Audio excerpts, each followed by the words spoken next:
Good morning students. आज हम MCom final ABST के compulsory paper 5th advance accounting में valuation of shares and securities topic को continue करेंगे।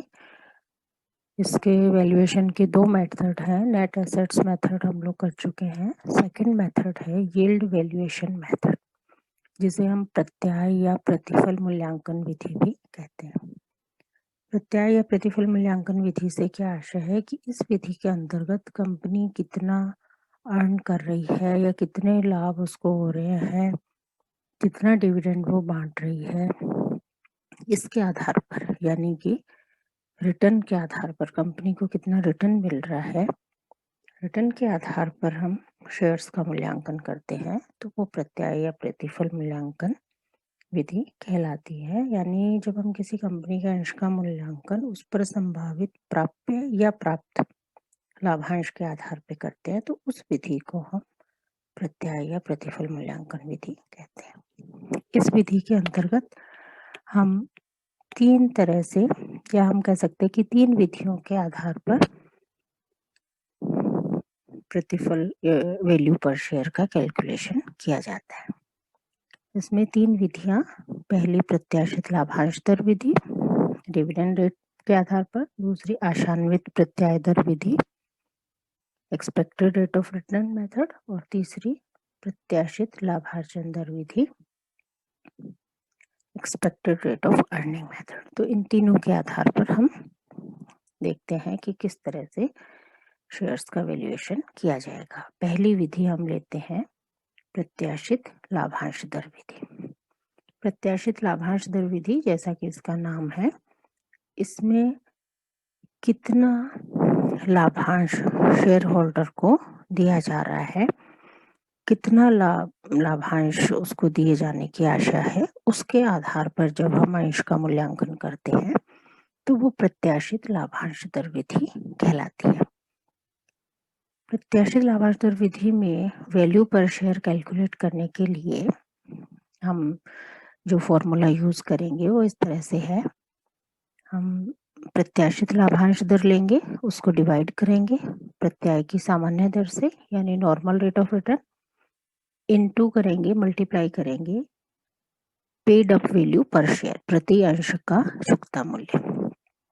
इस फॉर्मूले से जो मूल्य आएगा वो प्रति अंश का मूल्य कहलाएगा डिविडेंड रेट के आधार पर। अब इस फॉर्मूले के अकॉर्डिंग हमें प्रत्याशित लाभांश की दर चाहिए, सामान्य प्रत्याय दर चाहिए और चुकता मूल्य। तो हम इन तीनों को समझेंगे कि किस तरह से आपको इन तीनों आइटम को लेना है। तो सबसे पहले तो expected rate of dividend. Expected rate of dividend वो डिविडेंड की रेट है जिस पर लाभांश प्राप्त करने की आशा की जाती है। तो ये लाभांश की दर हम, यदि हमें क्वेश्चन में दे रखी है ऑलरेडी, तो हम उसके आधार पर करेंगे। कई बार हमें पिछले कई वर्षों की लाभांश की दर दी हुई होती है, तो हम उसका साधारण औसत या भारित औसत निकाल करके औसत लाभांश दर को ले लेते हैं, या फिर हम लाभांश की दर इस फॉर्मूले से निकाल सकते हैं। तो लाभांश की दर कैसे लेनी है ये डिपेंड करेगा कि हमें क्वेश्चन में क्या इन्फॉर्मेशन है। तो यदि हमें लाभांश की दर निकालनी है तो हम इस तरह से निकालेंगे, लाभांश की राशि इसको डिवाइड करेंगे प्रदत्त अंश पूंजी से, पेड अप कैपिटल से, इनटू 100, यानी कि पूंजी पर कितना लाभांश हमें मिल रहा है उसकी हम प्रतिशत में रेट निकाल लेंगे। तो इस तरह से जो लाभांश की दर आएगी उसको हम प्रति अंश का मूल्य ज्ञात करने में यूज करेंगे। दूसरा हमें चाहिए प्रत्याय की सामान्य दर। प्रत्याय की सामान्य दर से मीनिंग ये होता है कि कितने एक कंपनी है, उसने जितना अपना धन बिजनेस में लगाया है उसी तरह की, उसके जैसे ही समान कार्य करने वाला जो उद्योग है उसमें उसी कंपनी के समान आकार और समान पूंजी संरचना वाली कंपनी है, उसको अपने विनियोजन पर कितना रिटर्न मिल रहा है, तो वो प्रत्याय की सामान्य दर कहलाती है। प्रत्यय की सामान्य दर आपको ज़्यादातर क्वेश्चन में दी हुई होती है, इसमें आपको कुछ कैलकुलेट नहीं करना, बस आपको इसका मीनिंग समझना है कि सामान्य दर से मतलब है कि समान आकार प्रकार के जो बिजनेस है एक ही उद्योग में, तो वो सामान्य रूप से समान परिस्थितियों में कितना रिटर्न प्राप्त कर रहे हैं, तो वो प्रत्यय की सामान्य दर कहलाती है, नॉर्मल रेट ऑफ रिटर्न। तो ये आपको दी हुई होती है ज़्यादातर। तो डिविडेंड की रेट निकाल लेंगे, प्रत्यय की सामान्य दर ले लेंगे और फिर इसको फॉर्मूले में पुटअप करके इनटू मल्टीप्लाई कर देंगे पेड अप कैपिटल से। तो पेड अप कैपिटल कंपनी की बैलेंस शीट में हमें दी हुई होती है। तो इस तरह से ये फॉर्मूले में तीनों वैल्यूज को पुटअप करके हम प्रत्याशित लाभांश दर विधि से प्रति अंश का मूल्य ज्ञात कर लेंगे। प्रति अंश का मूल्य एक वैकल्पिक विधि से भी चाहे तो हम कर सकते हैं, यदि उस तरह की सूचना हमारे पास है क्वेश्चन में। तो दूसरी विधि जो है वो इस तरह से है कि उसमें हम प्रति अंश डिविडेंड ले लेंगे कि एक शेयर पर कितना डिविडेंड मिल रहा है, उसको डिवाइड कर देंगे प्रत्यय की सामान्य दर से जो कि परसेंटेज में हमें दी हुई है। तो वो उस तरह से भी कर सकते हैं, पर जनरली हम यही मेथड काम में लेते हैं। सेकंड मेथड आता है आशान्वित प्रत्यय दर विधि, expected rate of return method. तो यहाँ पर हम फर्स्ट मेथड में हमने डिविडेंड लिया था।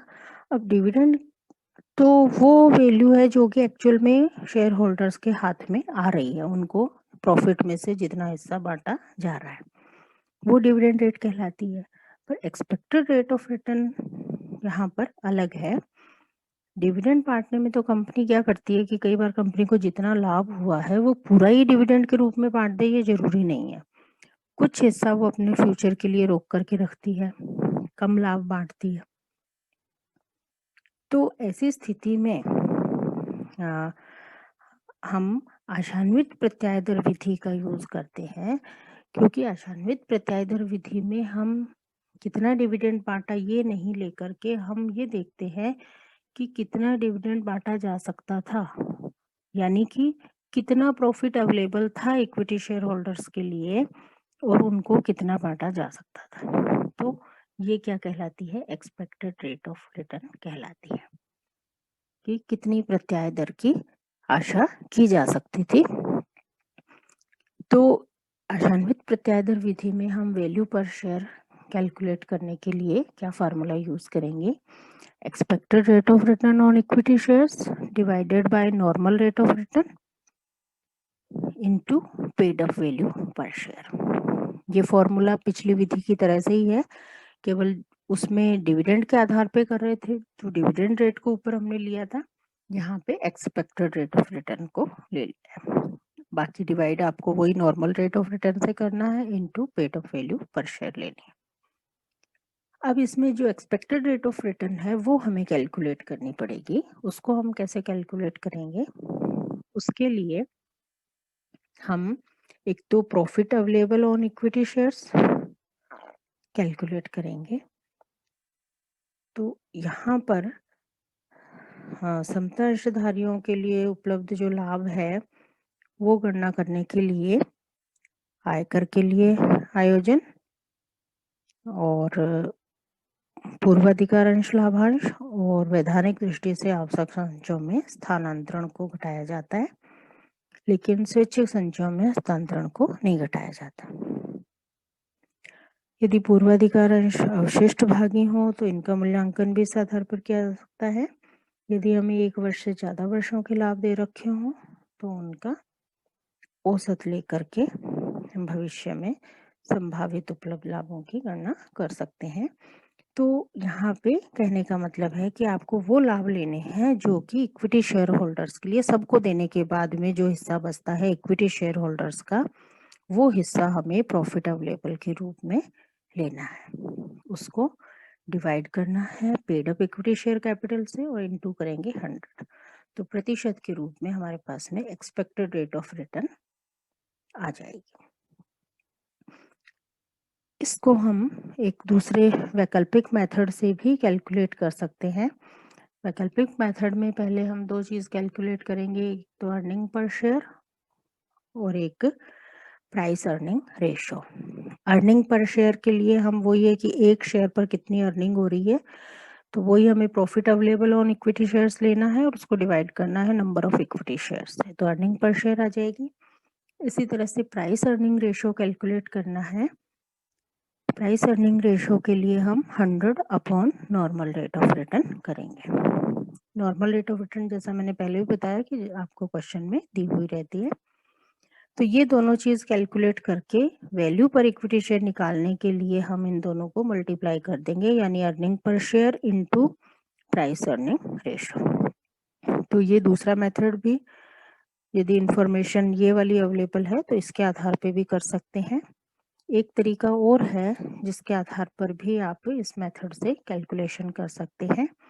इसमें हम जो profit available for equity shares है उसकी कैपिटलाइज्ड वैल्यू निकालेंगे, और वो कैपिटलाइज्ड वैल्यू निकालने के लिए हम profit available on equity shares divided by normal rate of return, इस तरह से total value of all equity shares आ जाएगी। और फिर हम वैल्यू पर शेयर निकालेंगे, total value of all equity shares divided by number of equity shares. तो इस तरीके से भी वैल्यू पर इक्विटी शेयर आप निकाल सकते हो। आपको फर्स्ट मेथड ही हमेशा काम में लेना है, लेकिन यदि किसी क्वेश्चन में फर्स्ट मेथड की इंफॉर्मेशन अवेलेबल नहीं है या आपको स्पेसिफिकली कहा जाए कि इस तरह से करिए, तब आप वैकल्पिक मेथड को काम में लेंगे, अदरवाइज मेन आपको फर्स्ट मेथड को ही काम में लेना है। इसके बाद में तीसरा मेथड आता है प्रत्याशित लाभार्जन दर विधि, expected rate of earning method. Expected rate of earning method से यहाँ पे क्या मतलब है कि एक्चुअल में जो हम पहला मेथड हमने किया जो लाभांश बांटा जाता है वो लाभांश दर विधि कहलाती है। दूसरे मेथड में हमने ये देखा कि एक्सपेक्टेड रेट ऑफ रिटर्न कि रिटर्न कितना मिला, कितनी आशा की जा रही थी कि इनको इतना रिटर्न मिल सकता था, यानी कि प्रॉफिट अवेलेबल कितना था। बांटा अलग बात हो गई, वो तो डिविडेंड हो गया जो बांटा गया, लेकिन अवेलेबल कितना था, कितना बांटा जा सकता था, तो वो सेकंड मेथड हमने किया। अब ये जो तीसरा मेथड है इसमें हम कह रहे हैं प्रत्याशित लाभार्जन दर विधि, एक्सपेक्टेड रेट ऑफ अर्निंग, यानी कंपनी ने जो अपनी विनियोजित पूंजी बिजनेस में की, यानी कि जितनी पूंजी बिजनेस में लगाई उस पर कंपनी को कितना रिटर्न मिला, कंपनी को कितना प्रॉफिट हुआ, तो वो आशान्वित प्रत्याय दर कहलाती है। यानी कि लाभ कंपनी को कितने रिटर्न में मिले, इतनी पूंजी लगी कंपनी में तो उस पूंजी के आधार पर कितना लाभ मिला, उसके आधार पर हम आशान्वित लाभार्जन दर कैलकुलेट करते हैं और फिर उससे वैल्यू पर शेयर निकाली जाती है। तो इस मेथड को काफी सही माना जाता है। उसका कारण ये है कि इसमें समता अंश के मूल्य का निर्धारण कंपनी की वास्तविक कार्यकुशलता एवं लाभदायकता के आधार पर किया जाता है, इसलिए ये काफी अच्छा मेथड माना जाता है। इस विधि से यानी कि आशान्वित लाभार्जन दर विधि के आधार पर अंश का मूल्यांकन करने के लिए हम ये ज्ञात करते हैं कि कंपनी प्रयुक्त समता पूंजी पर किस दर से लाभ अर्जित कर रही है, और इस दर को ज्ञात करने के लिए कंपनी की शुद्ध विनियोजित पूंजी और उसकी मदद से अर्जित लाभ, इन दोनों की तुलना की जाती।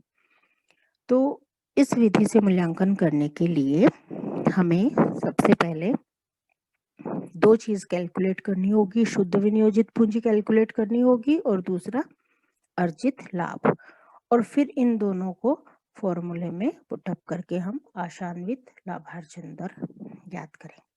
तो पहले हम इन दोनों को समझते हैं कि शुद्ध विनियोजित पूंजी कैसे कैलकुलेट करेंगे। तो शुद्ध विनियोजित पूंजी से मीनिंग ये होता है कि कंपनी की दीर्घ काल में विनियोजित पूंजी कितनी है, यानी जिसमें इक्विटी अंश पूंजी, अधिमान अंश पूंजी, रिजर्व वगैरह एकत्रित लाभ, संचय और आधिक्य वगैरह, इसके अंतर्गत है वितरित लाभ, दीर्घकालीन ऋण यानी ऋण पत्र वगैरह, इन सबको हम शामिल करते हैं। दूसरी तरफ यदि हम संपत्ति पक्ष के हिसाब से कहें तो इसको कैलकुलेट करने के लिए पहले तो हम कंपनी की सारी संपत्तियों का टोटल ले लेंगे, उनका जो भी वसूली मूल्य है या प्रतिस्थापन मूल्य है उस पर ले लेंगे, उसमें से चालू दायित्वों को घटा दें। बस इसमें हमें ये ध्यान रखना है कि प्रारंभिक व्यय यदि है एसेट साइड में तो वो नहीं लेने हैं, निर्गमन पर बट्टा है, अंशों के निर्गमन पर बट्टा है तो वो भी नहीं लेना है, लाभानी खाते का डेबिट शेष है तो उसे नहीं लेना है, गैर व्यापारिक विनियोग यदि है तो उनको भी नहीं लेना है, इन सबको शामिल नहीं करना है। तो टोटल एसेट्स में से इन सबको छोड़ते हुए जो टोटल एसेट आएंगी वो लेनी है, उसमें से करंट जो दायित्व है उनको घटा दिया जाए तो वो शुद्ध विनियोजित पूंजी कहलाएगी। दूसरा आपको लेना है प्रॉफिट अर्न्ड, अर्जित लाभ। अर्जित लाभ से यहाँ पे क्या आशय है, उस लाभ से है जो संचयों में हस्तांतरण, ऋण पत्रों पर देय ब्याज, अधिमान अंशों पर लाभांश घटाने से पूर्व तथा ऐसे लाभ पर अर्थात परिचालन लाभ पर आयकर घटाने के बाद आता है। अर्जित लाभ की राशि ज्ञात करने समय हमें लाभ में कोई गैर व्यापारिक विनियोगों की आय शामिल है, गैर व्यापारिक स्वभाव की और कोई आय शामिल है तो उनको हमें नहीं लेना है, घटा देना है। यदि कई वर्षों के लाभ दिए हुए हैं तो उनका औसत निकाल लेना चाहिए हमें, और ऋण पत्रों पर जो ब्याज है वो हमेशा शुद्ध लाभ में से घटा हुआ होता है, इसलिए हम ऋण पत्रों पर ब्याज आयकर के बाद को हम इसे वापस जोड़ देंगे, क्योंकि आयकर निकालने के लिए उसको पहले घटा दिया जाता है तो इसको हमें वापस जोड़ देना चाहिए। तो इस तरह से प्रॉफिट अर्न कैलकुलेट हो जाएंगे हमारे। ये दोनों चीजें कैलकुलेट करने के बाद हम आशान्वित लाभार्जन दर ज्ञात करेंगे। आशान्वित लाभार्जन दर ज्ञात करने के लिए हम फॉर्मूला यूज करेंगे कर पश्चात अर्जित व्यवसाय के लाभ, प्रॉफिट अर्न जो हमने ऊपर कैलकुलेट किए उसको डिवाइड कर देंगे व्यवसाय में शुद्ध विनियोजित पूंजी से इनटू 100। तो ये प्रतिशत के रूप में हमारी आशान्वित लाभार्जन दर यानी एक्सपेक्टेड रेट ऑफ अर्निंग। इस तरह से प्रति अंश का समता मूल्य निकालने के लिए हम फॉर्मूला यूज करेंगे value per share is equal to आशान्वित लाभार्जन दर expected rate of earning divide करेंगे नॉर्मल रेट ऑफ रिटर्न सामान्य प्रत्याय दर से और इनटू करेंगे प्रति समता अंश का चुकता मूल्य यानी paid up value per share. तो हमारा इस मेथड के आधार पर प्रति अंश का मूल्य आ जाएगा। तो इस तरह से हमने देखा कि तीनों मेथड में ही जो बेसिकली सेम चीज है कि जो फॉर्मूला है वैल्यू पर शेयर निकालने का उसका पैटर्न सेम है। यदि हम डिविडेंड फर्स्ट मेथड के आधार पर निकाल रहे हैं तो हमें डिविडेंड की रेट लेनी है, सेकंड में हम एक्सपेक्टेड रेट ऑफ रिटर्न ले रहे हैं तो ऊपर वो रेट लेनी है, और तीसरे मेथड में एक्सपेक्टेड रेट ऑफ अर्निंग ले रहे हैं। ये रेट अलग अलग मेथड में अलग अलग लेनी है। उसके बाद हमें इन सभी में ही डिवाइड करना है नॉर्मल रेट ऑफ रिटर्न से और इनटू करके मल्टीप्लाई करना है प्रति अंश चुकता मूल्य यानी कि paid up value per share से। तो बेसिकली तीनों मेथड में फॉर्मूले एक ही उस एक ही टाइप से हैं, केवल हमें जो ऊपर वाली रेट लेनी है वो जिस बेसिस पर ले रहे हैं उसी के आधार पर रेट हमें लेनी है।